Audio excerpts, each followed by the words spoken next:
성도님들 안녕하십니까? 오늘은 3월 6일 사순절 16째 날입니다. 오늘은 또 토요일이죠. 한 주간의 삶을 잘 정리하시기 바라고 복된 주일 내일 잘 맞이하시기 바랍니다. 오늘 우리가 함께 볼 말씀은 창세기 3장입니다. 구약 3쪽 창세기 3장 1절에서 7절까지입니다.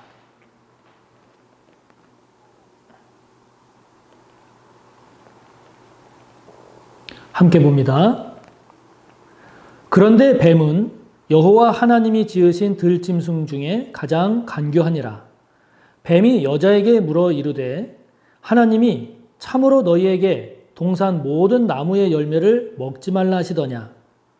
여자가 뱀에게 말하되 동산 나무의 열매를 우리가 먹을 수 있으나 동산 중앙에 있는 나무의 열매는 하나님의 말씀에 너희는 먹지도 말고 만지지도 말라 너희가 죽을까 하노라 하셨느니라.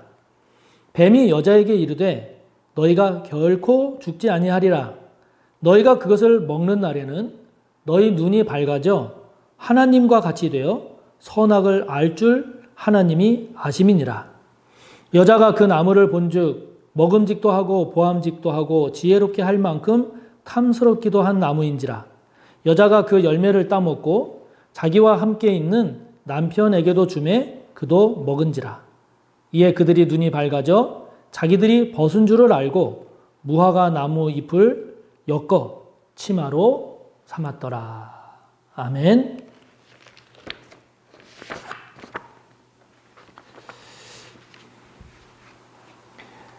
오늘 말씀을 묵상하면서 제가 처음 부패를 접하게 됐을 그때가 좀 생각이 났습니다. 부패를 처음 접했을 때 그 엄청난 종류, 많은 양의 음식에 제가 정신이 없었습니다. 지금은 이제 부패에 대한 경험이 많다 보니까 이제 그렇지는 않은데요.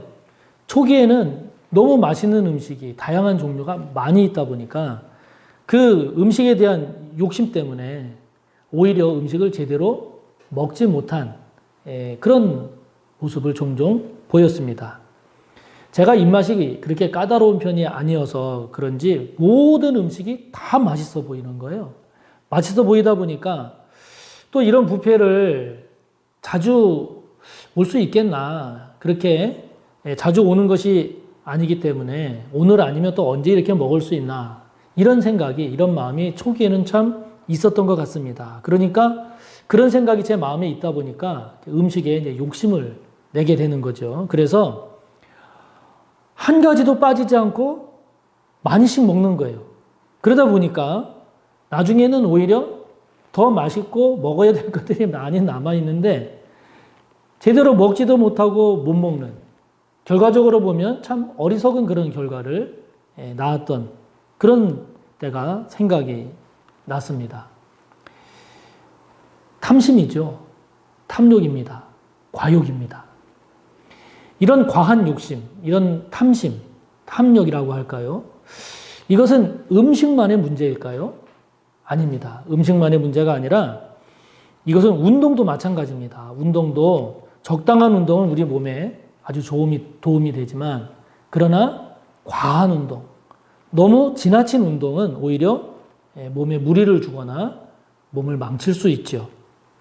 무슨 일에 열심을 내는 것도 그렇습니다. 적당한 열심은 보람과 행복감을 주지만 그러나 지나친 열심은 그걸 우리가 과로라고 그러잖아요. 과로는 자칫 생명의 위협, 그 정도가 될 정도로 안 좋은 거죠. 그래서 이 과한 욕심이라고 하는 것이 내가 그렇게 낸 욕심만큼의 좋은 결과를 낳기보다는 오히려 그보다 못한 그런 어리석은 결과를 낳는 경우를 종종 보게 됩니다.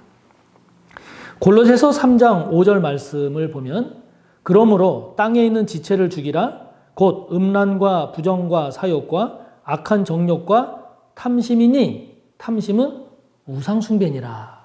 이렇게 말씀합니다. 저와 여러분 안에 있어서 죽여야 할 것, 저와 여러분 안에 있으면 안 될 것, 그것은 탐심입니다. 탐욕입니다.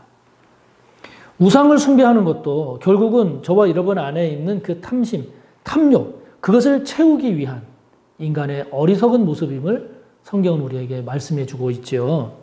그래서 저와 여러분이 이 사순절 기간을 통해서 버려야 할 것, 없애야 할 것, 탐심입니다. 탐욕입니다. 우리가 함께 본 본문은 우리가 잘 아는 아담과 하와가 하나님께서 따먹지 말라고 하신 그 선악과를 따먹는 그 죄를 범하는 내용을 우리에게 지금 보여주고 있죠. 이 아담과 하와가 하나님께서 따먹지 말라고 한 그 선악과를 왜 굳이 따먹은 것일까요? 그 이유가 뭘까요? 오늘 내용을 잘 살펴보면 선악과를 따먹으면 반드시 죽는다 라고 하는 이 하나님의 말씀과는 달리 아니야, 안 죽을 거야. 그리고 한 걸음 더 나아가서 안 죽을 뿐만이 아니라 너희들이 하나님과 같이 될 수 있어 라고 하는 뱀의 유혹에 이들이 넘어간 건데, 여러분, 죽지 않고 한 걸음 더 나아가서 너희들도 하나님처럼 될 수 있어. 이것을 뱀이 말한 것은 우리 인간 안에 자리 잡고 있는, 아담과 하와로 대표되는 인간 안에 자리 잡고 있는 이 탐욕과 탐심을 노린 사탄의 유혹에 결국 인간이 넘어간 것을 말하는 거죠. 여러분, 인간이 어떻게 하나님처럼 될 수 있겠어요? 될 수 없죠. 될 수 없는데도 불구하고 그 무엇인가를 하면, 먹으면 그렇게 하나님처럼 될 수 있다. 이게 탐심이잖아요. 과욕이란 말이에요. 과욕이란 말이에요. 될 수 없는 일을 될 수 있는 것처럼 생각하고 달려드는 것. 이게 탐심이란 말이죠. 탐욕입니다. 과욕입니다. 그것이 불러일으킨 참극이 바로 오늘 우리가 함께 본 본문의 내용이죠. 결국 하나님으로부터 저주받고 에덴 동산에서 쫓겨나고 훨씬 많은 수고를 해야 하는 인생이 되고 많은 불행을 자초하지 않습니까?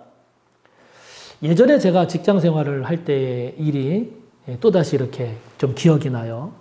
회식을 갔어요. 회식을 갔는데 모처럼 일식집으로 갔습니다. 그러니까 그 당시에 일식집으로 가면 사람들이 많이 좋아했단 말이에요. 비싼 집으로 가니까. 가서 앉아서 이제 음식이 나왔는데 일식집이니까 당연히 이제 회도 나오지 않았겠습니까? 회가 나왔는데 그런데 제 앞에 앉아 계신 분이 회를 좋아하는지 정말 열심히 회를 먹더라고요. 다른 사람 보통 한 젓가락 이렇게 먹을 때 이분은 두세 번, 막 서너 번 이렇게 그 회를 먹는 거예요. 제 바로 앞에 그렇게 앉으셔서 그렇게 먹으니까 저도 마음속으로 아우 왜 저렇게 이렇게 먹지? 이제 그렇게 생각하고 있었는데 제 옆에 가까운 데 계신 상사께서 그걸 보시더니 야, 좀 어지간히 좀 먹어라 그러는 거예요. 그러니까 그분이 그제서 그 소리를 듣고 굉장히 좀 이렇게 좀 난처한 또는 당황하는 이제 그러한 모습을 했는데 여러분 오랜 세월이 지난 지금도 제가 이렇게 기억하고 있는 이유는 그때 그 모습이 꽤 인상적이었던 그 이유가 아니었나 싶습니다. 그러니까 이 과욕을 부린다 또는 탐심의 모습이 저렇게 안 좋은 모습이구나라고 하는 것을 그때 참 그 실감했던 그런 기억이 있습니다.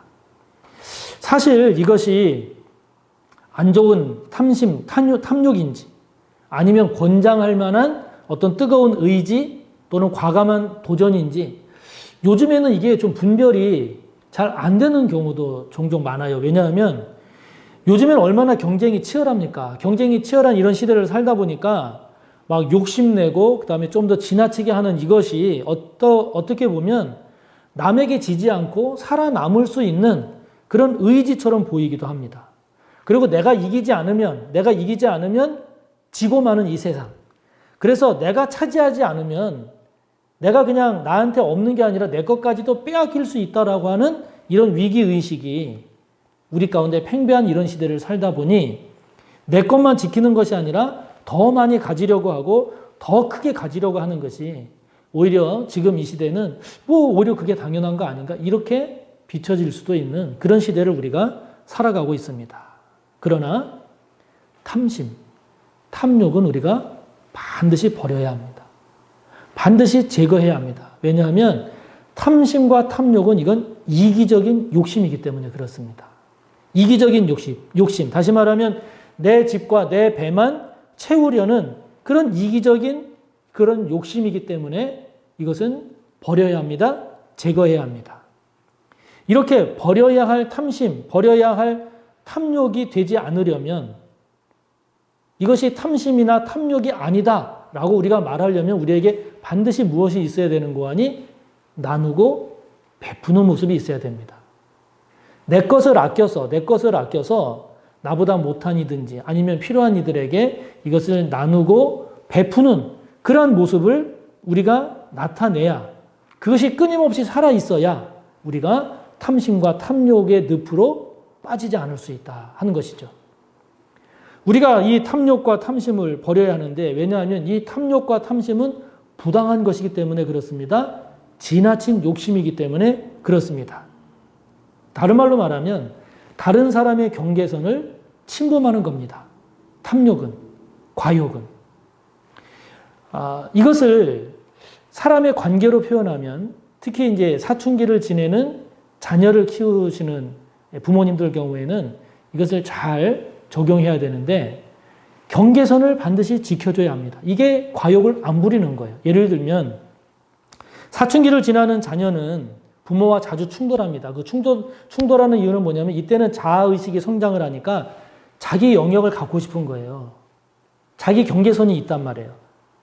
마음의 경계선이든 아니면 삶의 공간의 경계선이든 자기 경계선을, 영역을 가지고 싶어 하는데 그런데 이러한 자녀들과 자주 충돌하는 부모의 모습을 보면 이런 자녀의 독립적인 마음의 공간이라든지 삶의 공간 이것을 존중하고 이것을 잘 지켜주어야 되는데 그런데 부모라는 이름으로 이게 다 너 잘 되라고 하는 소리야 하면서 그 경계선을 그냥 침범하고 들어오는 거예요. 이게 다 너를 위한 부모의 마음이야 라고 하면서 자녀의 경계선을 존중하지 않고 그냥 허물고 들어와서 그 안에서 부모가 원하는 대로 한다든지 또는 부모가 원하는 목표나 어떤 내용을 심어주려고 한단 말이죠. 강요한단 말이에요. 그러면 이것이 자녀의 영역 안에 들어와서 부모가 마음대로 하다 보니 이게 충돌이 되는 겁니다. 만약 부모가 정말 원하는 그것이 있다라고 하면 어떻게 해야 될까요? 자녀의 그 경계선을 지켜줘야 돼요. 그것을 존중하면서 계속 대화하고 그리고 마음과 뜻을 서로 나눠야 합니다. 그렇지 못하고 자녀에게 계속 일방적으로 명령하거나 강요하거나 지시를 하게 되면 그것은 자녀를 향한 과욕이 된다는 거예요. 탐심이 된다는 겁니다. 그렇게 되면 그 결과는 자녀와의 충돌, 대화의 단절 이렇게 되기가 쉽습니다. 자녀가 부모님이 자신의 경계선을 지켜주려고 존중해 주려고 그렇게 노력한다, 애쓴다 라고 하는 것을 자녀가 느끼잖아요. 그러면 그 자녀는 부모에게 마음도 열어요. 마음도 열 뿐만 아니라 자기의 속 얘기도 하면서 마음과 마음을 나누는 대화의 자리도 나아갈 수가 있게 되는 거죠. 이기적인 탐욕과 탐심으로 내 집, 내 배만 그렇게 채우는 저와 여러분이 아니라 내 것을 가지고 나누고 베푸는 그런 그리스도인이 꼭 되어야 합니다. 내 삶을 다른 사람이 간섭하고 통제하는 것을 내가 싫어하듯이, 내가 원치 않듯이 저와 여러분 또한 다른 사람의 마음의 경계선, 삶의 경계선 이것을 존중하고 잘 지켜줘서 탐욕과 탐심이 아닌 서로의 소통과 그리고 서로의 사랑으로 더욱 아름답고 평안의 삶을 사는 저와 여러분 모두가 꼭 되시기를 바랍니다. 오늘도 함께 나눈 내용을 말씀을 생각하며 기도하시고 또 여러분의 기도를 하나님께 아뢰시기 바랍니다. 감사합니다.